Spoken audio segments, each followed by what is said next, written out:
Então aqui eu trouxe um pouco para vocês terem uma noção da imagem do Sol. É, o Sol, assim como a Lua e alguns planetas aqui do Sistema Solar, alguns detalhes como as 4 luas de Júpiter e o anel de Saturno, Galileu teve boas contribuições, né, com base nas suas observações, e foi percebido que o Sol não era essa esfera perfeita, assim como a Lua também não era, né? Eles possuíam manchas. O Sol é uma estrela com bastante atividade, né? O campo magnético deles não é padrão igual ao da Terra, né? Eles têm vários cantos aqui, esse campo surge e termina em vários lugares, formando camadas aqui no Sol. Tem as manchas solares, as erupções solares e ventos solares, que nós vamos falar daqui a pouco. E então vamos falar um pouquinho sobre a formação do nosso Sol. Hoje eu vou focar no tipo de estrela que o Sol, a categoria que o Sol pertence. Né? Então, em outras aulas futuras, eu irei mencionar os outros tipos de estrelas. Né? O Sol é uma estrela consideravelmente pequena, né? Uma estrela anã. Para vocês terem uma ideia, apesar dela ser uma estrela pequena, se comparar com outras estrelas, ela ainda assim é um objeto muito grande. Né? Vocês poderiam ter uma ideia, porque vocês conseguiriam colocar 1 bilhão de planetas Terra dentro dessa esfera aqui, né? Que é o Sol. Então, o Sol é muito grande para a gente, porém ele é muito pequeno se comparar com outras estrelas por aí. A categoria, né, de estrelas como o Sol, que são estrelas pequenas, são a maioria no universo. Né? A maioria das estrelas que se formam no universo são do tamanho ou menores que o Sol. Né? Então aquelas estrelas super gigantes que nós estamos acostumados, né, que Antares, Betelgeuse, elas são a minoria no universo. E as estrelas dessa categoria, menorzinha aqui, como a do Sol, tendem a viver bem mais tempo, ok? Então o Sol tem uma estimativa de vida que gira ali em torno de 10 bilhões de anos, né? Isso é o que o Sol vai viver no total, né? 10 bilhões de anos, ao contrário de estrelas supermassivas que duram bem menos, né? Que duram milhões de anos. Então eu vou falar isso na outra aula sobre estrelas. O Sol, no início ali do seu sistema solar, né, surgiu ali por causa daquela nuvem de gás, como eu disse para vocês, que foi se formando ali naquele centro, naquele núcleo, né, até formar o que nós chamamos de protoestrela, né, que seria o primeiro passo ali para o Sol chegar à sua formação ali de entrada principal, ok? É nesse momento onde a gente descobre se a estrela vai dar certo ou não. O que eu quero dizer com isso? Se a estrela não tiver massa suficiente, ela se torna uma anã marrom. Isso significa que essa é uma estrela abortada, né? É uma estrela que não deu certo. E isso porque ela não conseguiu massa suficiente para poder gerar uma fissão nuclear, ok? Então muita gente já perguntou, isso já virou meme, né? Mas como é que no espaço não existe oxigênio, né? É o vácuo, né? Não há oxigênio no espaço e o Sol é uma bola de fogo? Como assim? Né? Se o fogo precisa de oxigênio para queimar e o Sol está pegando fogo, e como é que isso funciona? Primeiramente porque o Sol não é uma bola de fogo, ok? O estado da matéria do Sol é um estado que muitas vezes é ignorado, até mesmo no colégio, que nós chamamos de plasma, ok? Então vamos imaginar, os 3 principais estados da matéria são o sólido, né, o líquido e o gasoso. Então se você tem um objeto sólido, vamos botar de exemplo aqui a água, né? Tem o gelo, né? O estado sólido do gelo. Você fornece energia, calor para esse estado e ele se torna líquido, né? E você oferece mais energia, calor para o estado líquido, ele torna-se gasoso. E isso não para por aí, porque se você fornecer, né, energia e calor para o estado gasoso, ele entra no estado de plasma, ok? E como esse gás não escapa por causa da gravidade, ele tem, né, ele não evapora, não vai embora, né? Ele fica centrado ali, ele pode ser aquecido. E aí você tem essa reação nuclear, que é o que dá essa energia ao Sol e a todas as outras estrelas. E como funciona isso? A estrela ela é formada por esses gases, que em sua maioria, né, sua maior parte, é o hidrogênio, né, que é o gás o mais abundante do universo, e uma quantidade ali ainda relevante de hélio, ok? Que são os dois gases ali que foram iniciaram ali junto com o universo, né? Formado ali junto com o universo. Todos os outros gases e elementos químicos foram formados no núcleo das estrelas, né? Então, por exemplo, no núcleo das estrelas, né, onde tem esses gases, vou pegar o hidrogênio como exemplo, a pressão era tão forte onde você conseguisse pegar dois átomos de hidrogênio e ir forçando um contra o outro até que eles se fundissem. Desculpa o nome errado, eu coloquei, falei fissão nuclear, mas na verdade é fusão nuclear, ok? A fusão do núcleo do átomo. A fissão nuclear é a reação que acontece, por exemplo, na bomba atômica. Eu vou falar sobre isso mais pra frente, então estou corrigindo o erro aqui. O nome é fusão nuclear, onde você funde esses átomos ali no núcleo e você gera um novo elemento, né? Então, por exemplo, 4 átomos de hidrogênio ali, você forçou, fundiu, liberou uma grande energia e você tem um novo átomo, que é o hélio. E você tem essa característica da estrela, de que ela está pegando fogo, mas na verdade não é fogo, não é um processo de combustão, é fusão nuclear, ok? Que oferece esse tipo de energia. Então, a estrela, ela passa do estado protoestrela para o estado de sequência principal, né? Que é o estado que nós estamos presenciando aí do Sol. A estrela passa, assim como o Sol, a maior parte nesse seu estado, né, de sequência principal, até que ela comece a chegar no fim da sua vida, que no caso nós vamos falar hoje a respeito sobre o fim da vida do Sol. Nós já temos, né, nossas previsões, nossos estudos a respeito disso.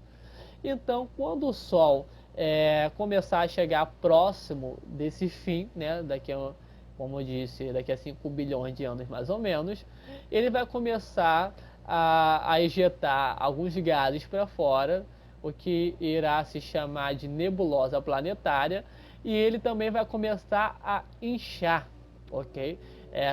Esse combustível que ele queima aqui no núcleo dele irá começar a se esgotar, né? E até o momento que o Sol, né, por não ter altas pressões e temperaturas tão altas quanto outras estrelas, não consiga mais fundir alguns tipos de elemento, como é o exemplo do carbono. Então o Sol vai começar a inflar e entrar no estado de gigante vermelha, é o que chamamos, né? Então o Sol não vai ter mais esse tamanhinho dele, né? Ele vai ser muito, muito maior. Eu tenho uma imagem que eu vou mostrar para vocês. E ele vai automaticamente, conforme ele for se expandindo, engolir as estrelas próximas, ok? As estrelas não, os planetas próximos, né? Que é o caso de Mercúrio, Vênus e provavelmente a Terra.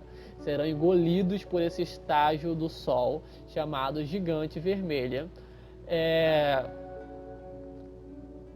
Temos aqui um exemplo aqui, ó, a imagem do tamanho do que seria atualmente o Sol e o estado aqui do tamanho quando ele se transformar numa gigante vermelha, né? Muito maior do que ele atualmente, e com isso ele compromete todo o sistema solar, né? Ele vai engolir aí os planetas mais próximos e com isso a zona habitável dele se estende também, ok? A zona habitável do planeta, do sistema, é onde a Terra se encontra atualmente, né? A zona habitável seria o local ideal onde o planeta deveria estar para que possa haver vida, né? Também por conta do estado líquido da água, né? Então, se o planeta está muito próximo à sua estrela, o estado, se houvesse água, ela seria no estado gasoso, né? Ela teria evaporado. E se ela estiver atrás dessa zona, né, mais distante do Sol, o estado da água seria sólido, ok? Então estaria congelado, não seria o ideal para que a vida surgisse ou pudesse migrar. Então a zona habitável atualmente no nosso sistema solar, ela passa aqui pela Terra, né? E é por isso que nós temos a possibilidade aqui, né, da água líquida, né? A Terra nem sempre esteve nessa zona habitável. Essa zona habitável, por exemplo, já pertenceu a Vênus, que ela saiu de lá, e isso vai mudar de novo. E aqui a gente pode ter um exemplo, né, do Sol se expandindo, uma gigante vermelha, e a zona habitável se expande junto com ele, né? Então um dia a zona habitável pertencerá a Júpiter e Saturno, né? E a Terra aqui, né, vai se tornar um planeta estéril por conta da proximidade com o Sol, ok? Então, quando o Sol chegar nesse estágio de gigante vermelha, ele não vai durar tanto tempo quanto ele durou no estágio aí de sequência principal. Então, ele terminando de queimar o que sobrou, né, terminando de fundir aí o que sobrou dentro desse processo, ele irá ejetar essa massa, como eu disse, vai formar aquela nebulosa planetária. Eu tenho uma imagem de uma nebulosa planetária para vocês. Vocês devem ter visto algumas imagens parecidas, né, aí no Google, né, em alguns grupos de astronomia. E o Sol, o final do Sol vai ser até que bonito, né, parecido com isso daqui. E o que vai sobrar vai ser basicamente o núcleo do Sol, que a gente chama de anã branca, ok? Então o Sol tem esse padrão e ele não vai ser uma estrela com uma morte violenta, né, como é o caso das estrelas supermassivas que explodem numa supernova, né, a morte super violenta, que nós iremos falar em aulas futuras. O Sol ele acaba pertencendo a esse estágio aqui, onde ele termina ali como uma anã branca, nesse caso uma anã branca de carbono, né, onde ele não conseguiu queimar ou fundir mais esse material em seu núcleo, né? E com o tempo, lembrando que essa anã branca ela corresponde ao núcleo do Sol, então ela é uma versão muito menor, ela é uma esfera muito pequena, né, equiparada ali a um planeta, ok? E vai ser ali onde o Sol vai parar de funcionar, né, como ele funcionaria, que seria, né, fundindo ali, gerando essa energia, né? Então esse é o estado final do Sol até que ele se apague numa anã negra, ok? E como eu disse, isso compromete todo o sistema solar e isso é um padrão, isso já aconteceu com outros sistemas, isso irá continuar acontecendo, até que um dia o nosso sistema solar deixe de ser o que ele é e, né, se houver vida lá fora, talvez nem saiba da nossa existência, porque ela vai ser apagada, né, junto com isso, né? Mas toda essa matéria, né, que foi gerada ali ao fim do sistema solar, ela não irá se perder, ela irá continuar e formar, né, novas estruturas, né, vai servir ali ao longo dos próximos bilhões e bilhões de anos para ajudar a formar ali novos objetos astronômicos, né, que vai ter a sua importância também. Aqui é o estágio, né, de anã branca que eu falei para vocês, né? E então chegamos aqui ao fim dessa aula, onde a gente fala aqui um pouquinho a respeito aí da formação do nosso sistema solar. É uma aula bem introdutória a essa parte do que vai ser o curso, né? Então nós conseguimos ver um pouquinho também a respeito da formação aí do nosso Sol e o destino dele como estrela. E nas próximas aulas nós veremos mais sobre os planetas rochosos, sobre os planetas gasosos, sobre os planetas anões, sobre os pequenos objetos do sistema solar, como os asteroides, os meteoroides, os cometas. Nós iremos falar a respeito do surgimento e da morte de outras estrelas, né, que são algumas parecidas e outras muito diferentes do Sol. Eu vou trazer algumas imagens comparativas para vocês também, para que possam ter uma ideia de tamanho dos objetos que a gente costuma trabalhar no universo no total, né? E vou trazer um pouco mais para vocês também aquela escala de distância, né? Ou aquela unidade que a gente falou aqui, sobre a observação desses objetos e sobre as galáxias e etc, ok?